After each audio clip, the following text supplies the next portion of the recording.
turagushimiye wuzuye ubuntu bwinshi, turagushimiye wowe nyiramahoro yacu, turagushimiye wowe byiringiro byacu,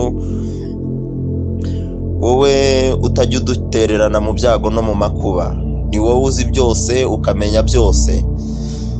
Umwanditsi umwe yaranditse muri Luka 1:17 aravuga ngo kuko ari nta jambo Imana ivuga ngo rihere. Bisobanuye yuko ijambo Imana yavuze rikurikirana ikaririnda. Nasomye ijambo ryawe rirambwira ngo kuko Imana atari umuntu ngo yibeshye kandi si umwana w'umuntu ngo yicuze. Ibyo yavuze no kubikora izabikora, ibyo yagambiriye no kubikora izabikora. Nicyo gitumye muri iki gitondo twongeye kugirira Imana icyizere, tukongera kumva yuko nta jambo Imana ivuga ngo rihere. Wewe wabonaga waracogoye, girira Imana icyizere. Wewe wabonaga yuko nta buryo, girira Imana icyizere.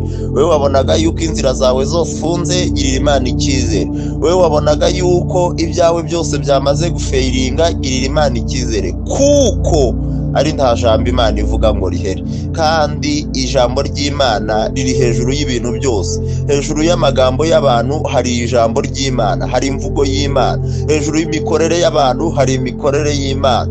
Reka nkubwire iki ngiki, icyo Imana yakuvuzeho nta ushobora kugikuraho uko byagenda kose. Nta wakirwanya, nta muntu urwanya umugambi w'Imana, kuko umugambi w'Imana uragenda, umugambi w'Imana urareba, umugambi w'Imana ugira amaso, umugambi w'Imana nta muntu ushobora kuwitambika. Iyo tuvuze umugambi w'Imana tuba tuvuze iki? Iyo tuvuze umugambi w'Imana tuba dufuza ibitekerezo by'iby'Imana ikwibwiraho.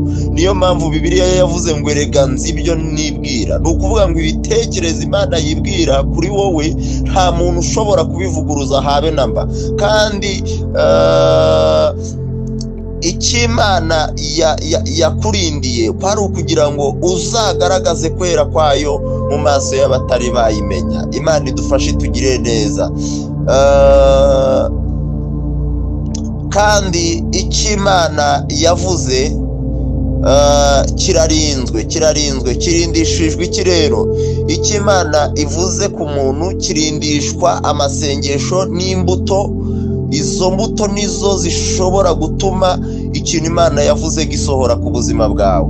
Ndagira ngo nkubwire ngo rinda isezerano wagabiwe n'Imana, kuko Imana yo ntabwo ijya yivuguruza. Imana ntitera imbere, ibi mbibabwire, Imana ntitera imbere nimba wikoza mu Bushinwa ukagaruka ukumva ngo Imana ngo yasigaye inyuma kuko wazamutse, uribeshya cyane. Imana uko yari iri kera n'uyu munsi ni kwiri, uko yakoraga n'uyu munsi ni kwigikora, uko yatabaraga n'uyu munsi iracyatabara, uko yakizaga n'uyu munsi iracyakiza, uko yasubizaga amahoro mu mitima y'abantu. Abantu benshi mu busa amahoro, abantu benshi mufite amaganya n'amarira, ariko Imana yabahamagaye, Imana yabaremye, Imana yabashyizeho, niyo yonyine ifite ububasha bwo kurambura ikiganza cyayo ikababwira ngo nimuhumure. Kandi humura y'Imana ituza umuntu ku musozi n'abantu batabishaka. Humura y'Imana irakomeye. Imana ikomeze ibagirire neza, kandi mukomeze kubana n'Imana mukiranuka mu buryo bumwe ndetse n'ubundi, kuko ntizabura kubagirira neza. Yarirahiriye iravuga ngo ntizabasiga nta nubwo izabahana. Imana idufashe mu izina rya Yesu, amen. Mana data wa twese, nyiri ibyiringiro byose, ni wewe wumva gusenga kw'abagushakana umwete. Ijambo ryawe ryarambwiye ngo abasore b'imigenda bazagenda baruhe, n'abasore bazagwa rwose, ngo ariko ngo abategereza Uwiteka bazasubizwamo intege nshya, ngo bazaguruka mu kirere nk'ibisiga, ngo bazagenda be gucogora. Izina ryawe rihimbazwe yuko uwari ubuze imbaraga umwongeyemo imbaraga. Ushimwe yuko uwari ubuze ibyiringiro wongeye kumuha ibyiringiro. Izina ryawe rihimbazwe. Ndagushimiye kuko uri Imana yumva gusenga. Uyu munsi babona umugisha wawe, kandi umugisha w'Imana utembe ku miryango yabo, mu izina rya Yesu Kristo, amen.